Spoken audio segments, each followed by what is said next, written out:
Hebrews in the fiery furnace. What a wild fucking thing to say. You listening to this? It's a cute little art guy, you know, a painter or whatever, talking about a cute little scene. In my history with art, I remember people like Bob Ross painting a happy little bush. What's this guy painting? He's painting how did he put it? It's the three Hebrews in the fiery furnace. What a wild thing to say. This isn't a Caleb and Sophia video exactly. It looks like kind of a, I don't know, like a new direction they're going. We're going to watch this, but this is Caleb and Sophia. If you're unfamiliar, it's childhood propaganda released by Jehovah's Witnesses. There's a new Caleb and Sophia video out. It's called what's it called? Jehovah is Our Father, right? So the last Caleb and Sophia video to release is titled You Are Precious to Jehovah. And these videos are kind of continuations. So it's like a long episode, if you will. It starts out with this woman coming over to hang out, and she's got her kid who's friends with Sophia. There's a little bit of backstory to this before we watch it. So let me give you a little bit of the backstory here real quick, and then we'll watch this video, and then we'll watch this haunting, disturbing art video about people burning in a fiery furnace. My God, dude. What a wild thing to say in a kid's cartoon. The last episode ended with Sophia's friend here, who is, you know, studying with Sophia, trying to become a Jehovah's Witness, if you will. And her mom walks into the room and asks her how the study went. Okay, so just start from here, and then we'll continue on with the new one. And that's what made him special. Hey, darling, how was your study with Sophia? Mom! Most parents are kind of oppositional. They don't want their kids being taught about Jesus from other weird little cults that exist. There's something I want to show you. Oh, okay.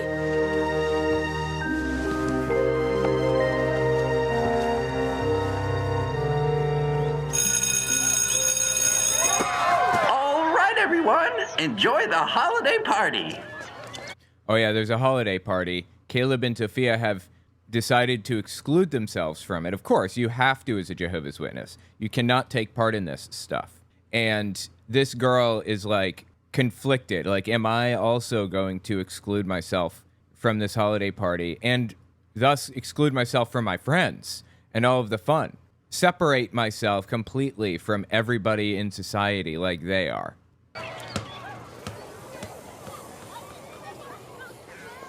Hey, Zoe.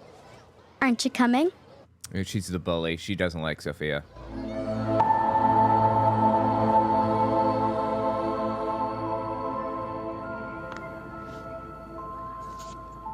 Let me show you how it's done. Hi, guys. You didn't go to the party? This is sad, man. This is showing isolating yourself from social situations as virtuous. I gotta tell you, man, when I was little, I was separated just like this. The whole school's celebrating. They've got, you know, Valentine's Day going on, or they've got Christmas stuff going on, or whatever. People making little Valentines for everyone else. And I was excluded from the equation. Everybody got a Valentine but me, because I wasn't allowed to. That shit sucks.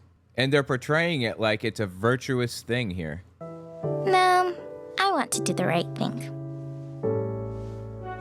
There's nothing wrong with Valentine's Day. There's nothing wrong with Christmas. Matter of fact, Christmas is the date, at the very least. The date of Christmas is a fully Christian formulated date.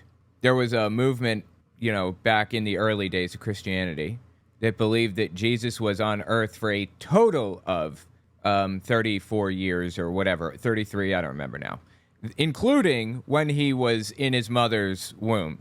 So Jesus was, in their mind, you know, he died nice and 14, and 9 months after nice and 14 is December 25th, basically.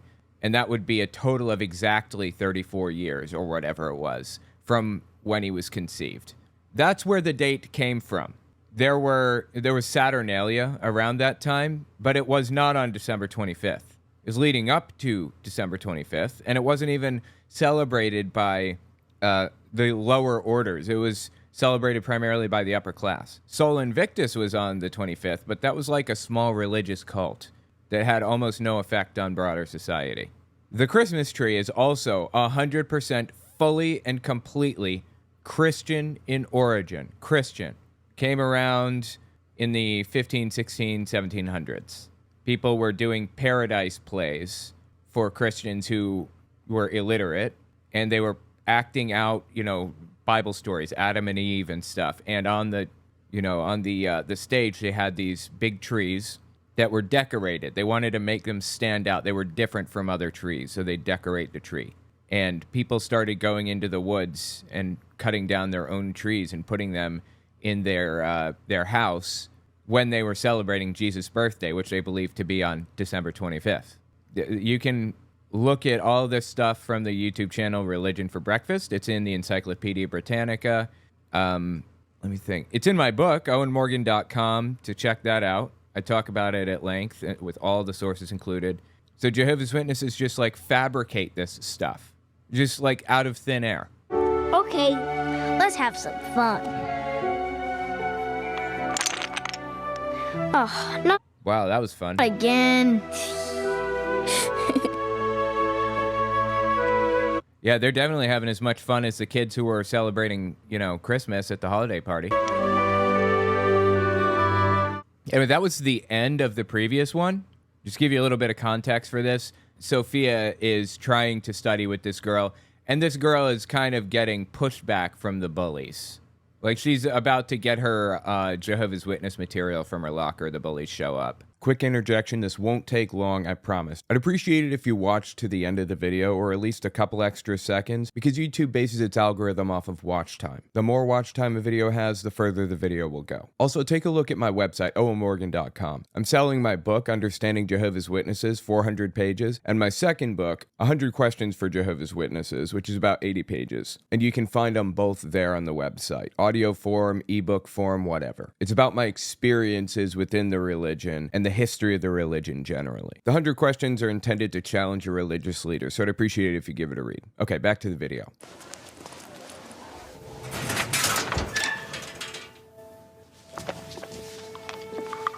See, she's got her little study book here. Oh, hey, what you doing? That looks like a metal lollipop. I would kill a man for that lollipop. I mean, I would stick a knife in someone's chest to have a lollipop that looked that good. My God. I'm just about to meet Sophia. Why do you hang out with her? Because I'm not going to be that guy. I'm not going to be that guy. I was going to say because she doesn't act like a stupid bitch to everybody around her, but I'm not that guy. That's not who I am. Going to step back. Sorry. Took me a second. I cleared my head. Let's continue on. Why do you hang out with her? She's so different? Weird. She's different. Absolutely. All Jehovah's Witnesses feel different and are different intentionally. That's how it's set up. So, of course, this does not surprise me or anybody else. Doesn't even surprise the Jehovah's Witness organization. They're portraying it here. She never does anything fun. That's accurate. I mean, you're different, Zoe. But in a cool way. You should hang out with us, not that loser.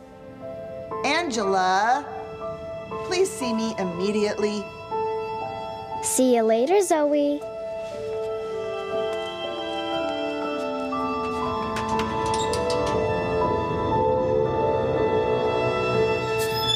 Now she has to decide if she's going to study with... I keep saying study because that's Jehovah's Witnesses' word. If she's got to decide if she's going to read the Jehovah's Witness literature with Sophia at her lunchtime now. Does it bother you that others think you're different? Yes. Yes. As a former Jehovah's Witness, I can say it does. Yes, in fact. What do you mean? Are you really? What do you mean? Are you kidding? Some of the other kids say things like It's weird you can't celebrate holidays. And that you can't have fun. What? Who says we can't have fun? Yeah, you can't have fun as a Jehovah's Witness. My childhood was miserable. Miserable. Not just because my dad was kind of a but, setting that aside, it was just boring as sin. I had to do something for Jehovah's Witnesses religion every day. Quick interjection, this won't take long, I promise. I just want to say I'd appreciate it if you check my Patreon. owenmorgan.com/Patreon to find it. YouTube's algorithm goes up and down, so I can never predict where it's going to be. Having patrons gives me some level of stability. Okay, back to the video. Friday, I was studying for the Sunday meeting. Saturday, I was going in service. Sunday, I had the meeting in the morning and then service in the afternoon or cleaning the Kingdom Hall or something. Monday was the book study, which I had to study for on Sunday, by the way. Tuesday, I was studying for the Wednesday meeting. And then Thursday, I don't know, I did homework, probably. Or I cleaned, or I did something for somebody. Your whole life is like drowned out by what Jehovah's Witnesses expect of you. Now, my family personally were super into computers. In the early days, we all had computers since day one and internet that, we went through periods of time where we were completely destitute, had not a penny to our names, and when we had at least a little bit of breathing room. But no matter what happened, we would lose our cable TV, we wouldn't have food in the fridge, but we would always have internet. That's how I kept myself entertained. Jehovah's Witnesses kind of frowned upon it at the time, but that's how my dad made money, so...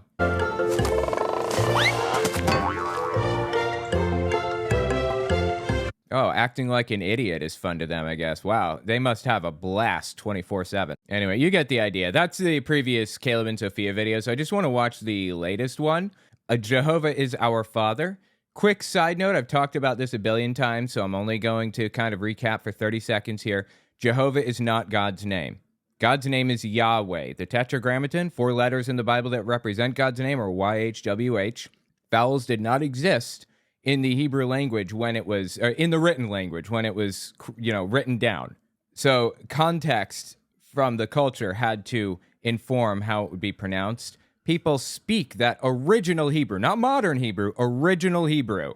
And those who fluently speak it and read it say that the name is pronounced Yahweh. There was a superstition among the Jewish community about saying the name Yahweh. They believed that it was like blasphemous and evil, and you should avoid it at all costs. Though they were reading the Torah out in the synagogues. So when the language gained vowels, the written language, it was just little squigglies and dots underneath the already existing consonants to tell you how the next letter should be pronounced. So you didn't have to rewrite anything. You just had to fill in the vowels for it. Super convenient. When they did that, the ancient Jews filled in vowels for the word Adonai, which means Lord, to try to make the name Yahweh impronounceable. When somebody comes across that name, they don't accidentally say it in a synagogue. That would be blasphemy. So they made it sound like a completely bizarre word. Yehovah. Didn't make any sense. A-O-A-I, Yehovah, Adonai. Anyway, just make note, Yehovah was an attempt to prevent people from saying the correct name. As it passed through Germanic regions, Y's pronounced like J's, W's like V's, it turned from Yehovah to Jehovah. That's how we got the name Jehovah. It's not Jehovah. That is literally an attempt to prevent people from saying the right one. There's no excuse for using the name Jehovah, ever, except to point out how stupid it is. All right, let's listen to this.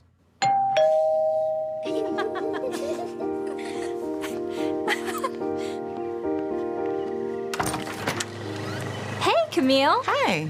Come on in. They just finished. Oh, thank you. Hi, Mom. Hey, sweetheart. How was your study? So is the mom studying with the other mom now, and Sophia studying with the kid? It was great. So, what did you learn today? I learned how Jehovah is our Father. Ugh, God, it makes me want to vomit. I'm sorry, man. This is bad. This is just bad. What does that mean? Well, Jesus taught us that we should call Jehovah our Father. But I didn't know why. Hold on. Where is it? found it. I know Jehovah created all things, but I still didn't get it. I still didn't get it. Didn't get what? So we talked about you. What? Jehovah is like a parent. So we talked about all the good things you do. You like to give me gifts. This is showing value to parents who might happen across this video. Of course. Put a puff in the parent's petticoat. That's how you get to the kids. Jehovah gives us gifts too. He gives us so many good things to enjoy. Fascinating animation style. Like the warm sunshine. All the animals. Our senses. I really like this animation style. It's almost like claymation. Almost, but it's not. I think it's designed to look like that because the frame jumps are visible. Like you can tell that there are kind of weird little frame jumps, and that's intentional, I'm sure. And so many other things. He also listens to us. I know I can talk to you about anything, and I can do the same thing when I pray to Jehovah. This is straight up predatory. They are preying on parents' desire to get the kid to listen to them. I know you love and care about me. And that's how Jehovah feels about everyone. And, well, that's basically it. Wow.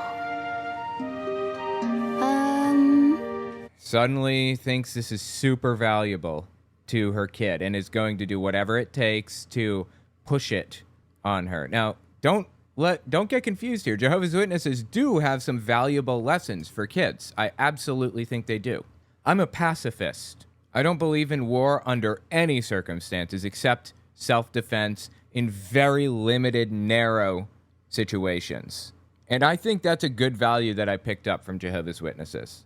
I learned public speaking skills from Jehovah's Witnesses. So thank you for that, guys. Kind of brought on your own downfall there, didn't you? There are other things that Jehovah's Witnesses offer to people that are valuable, but you have to make a deal with the proverbial devil to get those things. Sure, they teach you all of these things about parents, I guess, or whatever. But that's very often wrong. It was wrong in my case. My parents were terrible and I don't think they cared about me at all. And B, you have to take along so much garbage with it. It is not worth it. Do you want to learn more about the Bible? They're not learning more about the Bible. They're learning more about Jehovah's Witnesses. Well, I did learn some very nice things today. I do have some questions. Maybe we can talk about it next week.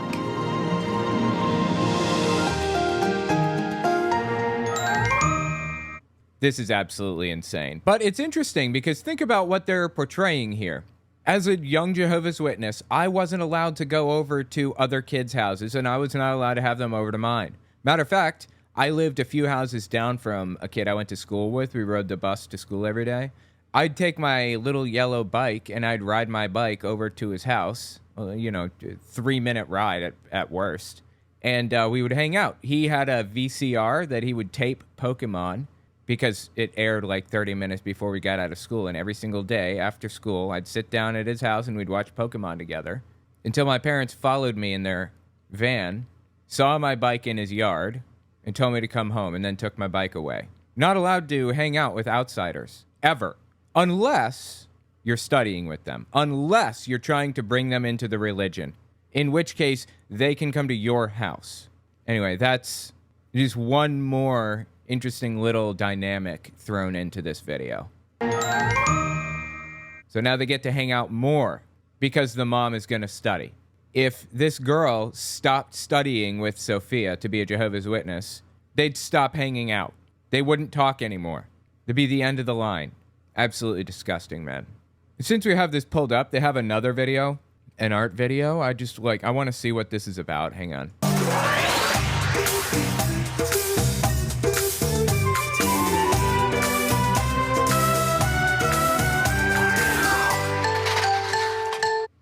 Hananiah, Mishael, and Azariah. Okay. Who were those people? Oh, okay. Shadrach, Meshach, and Abednego. That's what I knew them as. I'm not sure why they're using their other weird names here. Three men are described as handsome, well-informed, and quick to understand, and they were thrown into a furnace. I think it was from the book of Daniel, maybe? They were thrown into a fiery furnace. They looked into the furnace to see if they'd melted yet, and they saw a fourth figure in the furnace with them. And then they opened the furnace, and they walked out, and they were all fine. Helping hand from God, if you will.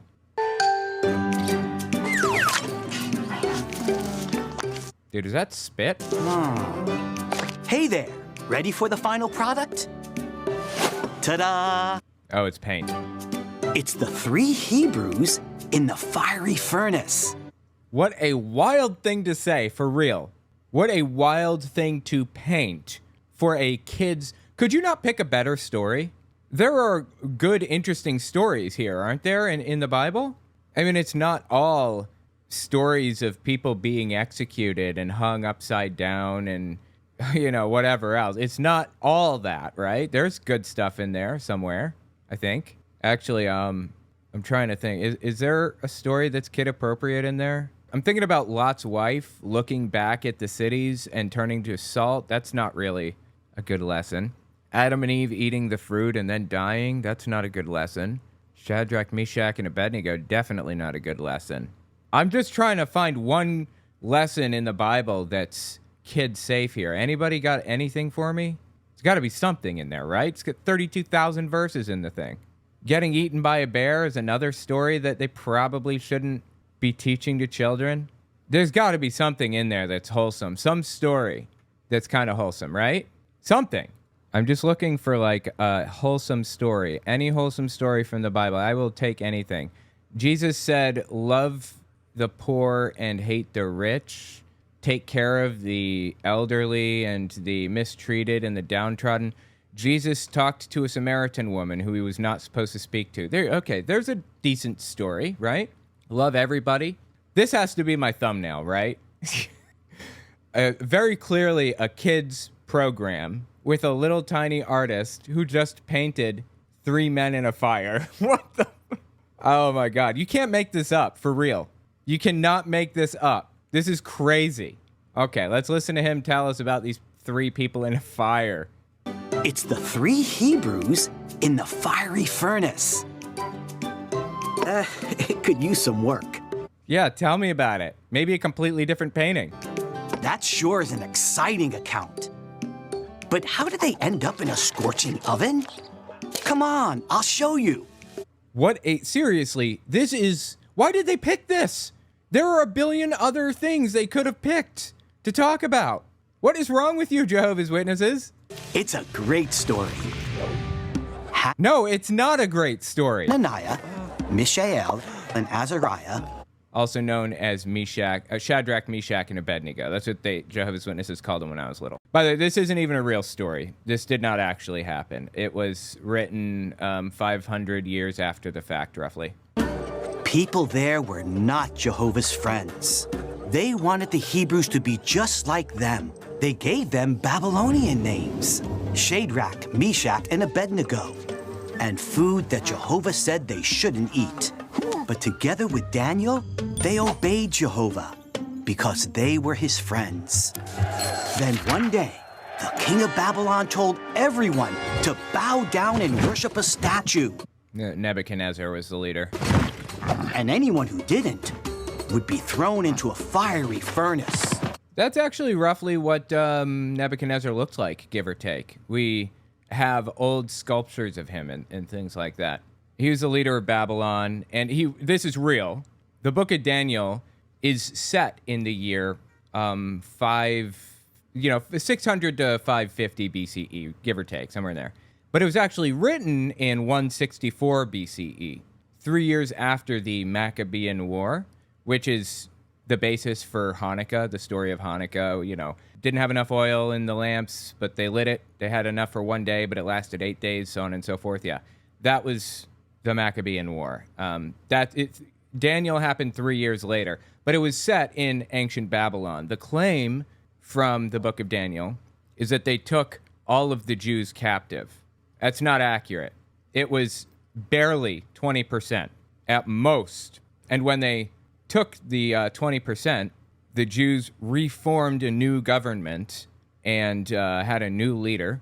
Zedekiah, I think, was the second leader. They came in and took Jerusalem again, and this time, 586 BCE, destroyed the temple, Solomon's temple. They took some Jews into captivity and turned them into slaves after that whole debacle. 80% of the Jews that were in the area stayed behind and lived on communes and worked together and everything, continued to live there. But in the story of Daniel, written 400 years after this actually happened, all Jews were taken. And that's the basis for a lot of wild claims today. Like, the Jews that claimed to have stayed there are not real Jews. Samaritans are Jews that stayed in Israel, were not taken by Nebuchadnezzar in the 500s, 600s BCE. And they don't consider them real Jews as a result, even though they have basically the exact same backstory, nearly identical. Anyway, that's neither here nor there. The point is that the story isn't real. Like, it talks about kings that never existed. It gets factual information incorrect nonstop. It even uses the wrong language. They used anachronistic language, and they talked about things, items, animals, and other geographic features and stuff that did not exist until 164 BCE. They talked about events that wouldn't happen until around the Maccabean War in the book of Daniel. It was written in 164. Again, I go into detail in my book, owenmorgan.com. Check it out. Understanding Jehovah's Witnesses. Would the 3 Hebrews give in to the pressure of the king and everyone else around them? Of course not. They knew that only Jehovah deserved their worship. If they obeyed him before, they knew they could do it again. They declared, "Our God whom we serve is able to rescue us, O king. But even if he does not, we will not serve your gods or worship the image of gold." Jehovah's friends always obey him. And if you don't obey him, then you're not his friend, is the implication, I guess, right? For children, this is a children's message. If you don't do what Jehovah says, not his name, by the way, it was Yahweh, but if you don't do what Yahweh says, then you aren't his friend. Caleb, are you okay? What if Jehovah doesn't want to be my friend anymore? Jehovah wants to be your friend. But if you did something bad, he wants you to tell.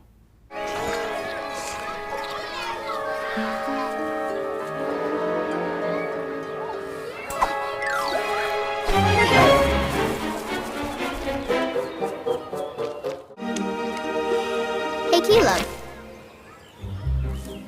Oh, hey, I was just, You can have it. Wait! I thought he can't have it. If you upset Jehovah, what do you think you have to do? talk to Jehovah. That's right. You need to pray to ask for forgiveness.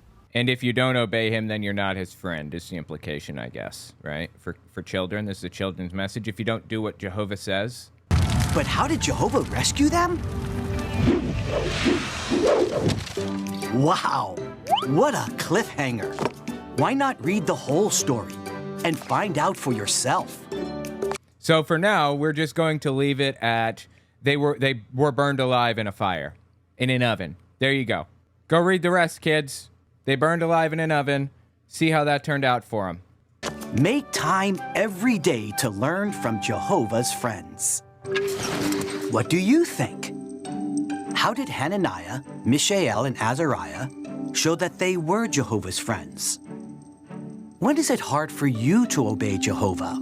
Of course, the implication is when people challenge you or when you're in school and you want to hang out with somebody that you like and you're not allowed to. And what can you do to obey Jehovah like they did? Reject worldly friends, I guess. Well, I guess they're making lessons for kids, like full-blown lessons, homeschool style. That's wild. Anyway, tell me what you think about all this in the comments. This is absolutely fascinating to me and also really sad and really, really funny in some ways.